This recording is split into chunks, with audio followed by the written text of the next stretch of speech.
Queue News అందించే అవకాశాన్ని సద్వినియోగం చేసుకోండి. సమస్య ఎక్కడున్నా నేనున్నానంటూ ధైర్యంగా ప్రశ్నిస్తూ రాజకీయాల పట్ల అవగాహన కలిగిన అనుభవం గల రంగారెడ్డి హైదరాబాద్ రిపోర్టర్లు కావాలను సంప్రదించవలసిన నెంబర్లు 8688926084. రైట్ గా బై బై ప్యారిస్. ముగిసిన ఒలింపిక్స్ పతాకాల్లో అమెరికాదే అగ్రస్థానం. ప్యారిస్ గడ్డపై 17 రోజుల పాటు ప్రపంచానికి వినోదాన్ని పంచిన ఒలింపిక్ గేమ్స్ ముగిశాయి.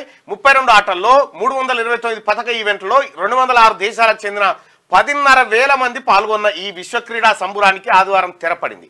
ఈ మెగా గేమ్స్ లో 40 స్వర్ణాలు 126 పతకాలతో అమెరికా మరోసారి అగ్రస్థానం కైవసం చేసుకుంది.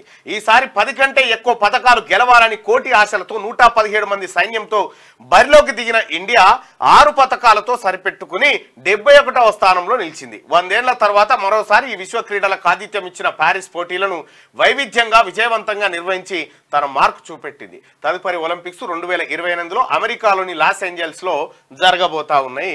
ఈ ఒలింపిక్స్ ప్యారిస్ ఒలింపిక్స్ ముగింపు వేడుకల్లో భారత క్రీడాకారులు మను బకర్, పిఆర్ శ్రీజన్. క్యూ న్యూస్ అందించే అవకాశాన్ని సద్వినియోగం చేసుకోండి. సమస్య ఎక్కడున్నా నేనున్నానంటూ ధైర్యంగా ప్రశ్నిస్తూ రాజకీయాల పట్ల అవగాహన కలిగిన అనుభవం గల రంగారెడ్డి హైదరాబాద్ రిపోర్టర్లు కావాలను సంప్రదించవలసిన నెంబర్లు 8688926084.